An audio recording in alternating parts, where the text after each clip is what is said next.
जब भी आपको ईर्ष्या हो, आप अपने डर पर नियंत्रण रखो। किस पे नियंत्रण रखना है? डर पे। ईर्ष्या होती क्यों?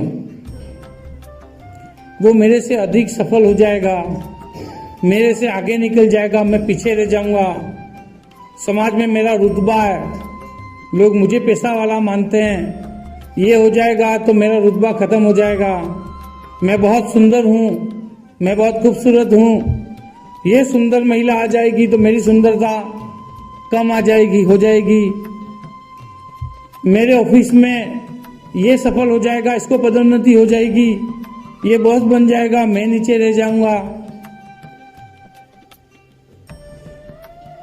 ये क्या है? डर है। इस डर को, इस असुरक्षा की भावना को आप स्वीकार करो, उसको कम करो। किसी के सफल हो जाने से हमें कुछ नुकसान नहीं होता है। होता है क्या? नहीं होता है। किसी भी व्यक्ति के सफल हो जाने से हमें कोई नुकसान नहीं होता है। ये हमारे अंदर का बैठा हुआ डर है, हमारे अंदर असुरक्षा की जो भावना है, उसकी वजह से हमें ईर्ष्या होती है, हमें लगता है कि ये सफल नहीं होना चाहिए।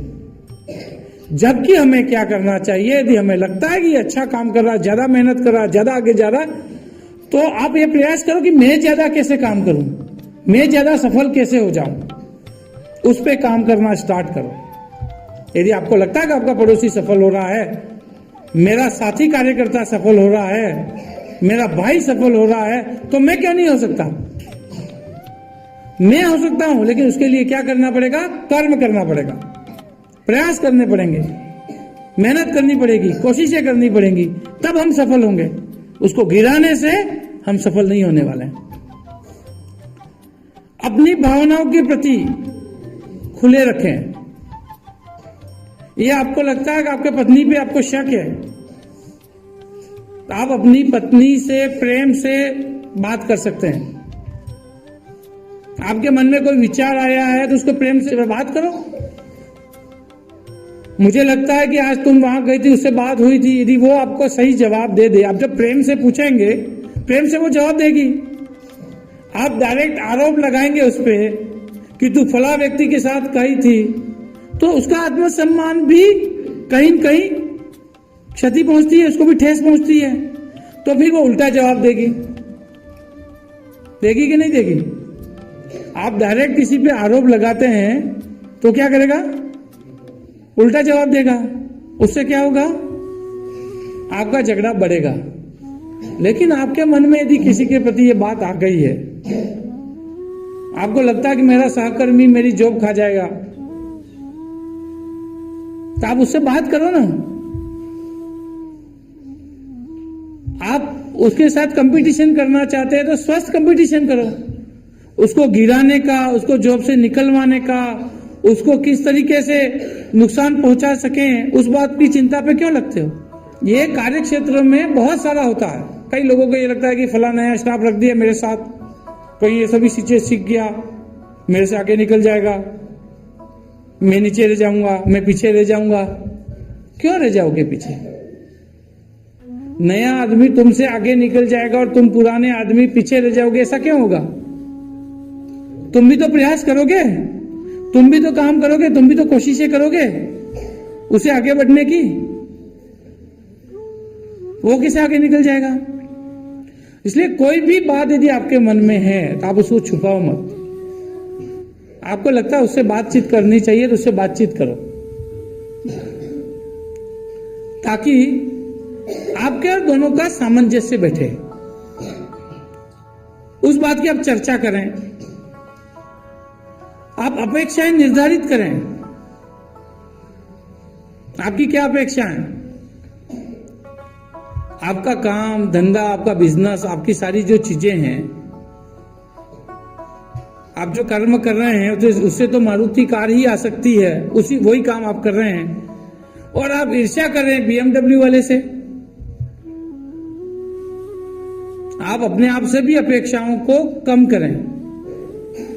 हो सकता है BMW वाले का बड़ा बिजनेस हो, बड़ा काम हो, बड़ी जॉब हो सकता है उसके पास होगी। यदि हमारे पास वो नहीं है तब उसकी ईर्ष्या में, उसके द्वेष में हम हमारे अपने आप को क्यों नुकसान पहुंचाएं? उसको नीचे दिखाने का प्रयास क्यों करें? जो चीजें हमारी सीमा से बाहर हैं उसकी कल्पना ही नहीं करें।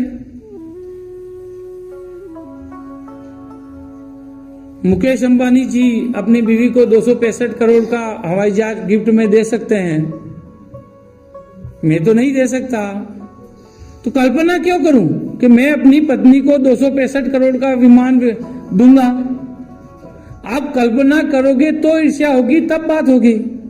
जो चीजें हमारे से परे हैं उसकी कल्पनाएं मत करो, उन कल्पनाओं पे जाओ मत, जिससे आपको दुख कम होगा, आपके मन में तनाव नहीं आएगा, आपकी चिंताएं नहीं बढ़ेंगी, आपके मन में द्वेष नहीं आएगा, आप अवसाद में नहीं जाएंगे, आप पागलपन तक नहीं जाएंगे। इसलिए हमें क्या करना है? उन कल्पनाओं तक जाना ही नहीं है जहां तक हम जा नहीं सकते। उसके लिए हमें अपने आप को परखना है कि मेरे में क्या क्वालिटी है, मैं क्या कर सकता हूं, कितना कार्य कर सकता हूं, कैसे कर सकता हूं। अपना आकलन करें, उसके बाद आगे की कल्पनाएं करें। कृतज्ञता और सचेतना रखें। किसी व्यक्ति ने आप पर कोई उपकार किया है, आपका सहयोग किया है, तो आप कृतज्ञ बने, उसे धन्यवाद दें, ये माने कि उसके सहयोग से ये हुआ है। लेकिन यदि हम ईर्ष्या में डूबे हुए हैं और जिस व्यक्ति से हम ईर्ष्या कर रहे हैं, यदि वह व्यक्ति हम पे उपकार कर दे, हमें सहयोग कर दे, कृतज्ञता हम प्रकट करते हैं क्या? होते हैं उसके कृतज्ञ? नहीं। ये तो ऐसे ही होना था, इसने थोड़ी किया, इसने क्या सहयोग किया? ये तो मैं वैसे ही करने वाला था, तो मेरे वैसे ही हो जाने वाला था। ऐसा ही होता है ना।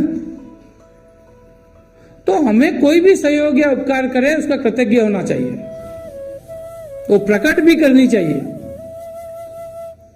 जब आप प्रकट करते हैं तो आपका अनकॉन्शियस माइंड भी उसको सेव करता है, वो लेता है। तो कई बार आपकी फिजूल की जो ईर्ष्या है उसको भी वो रोकेगा।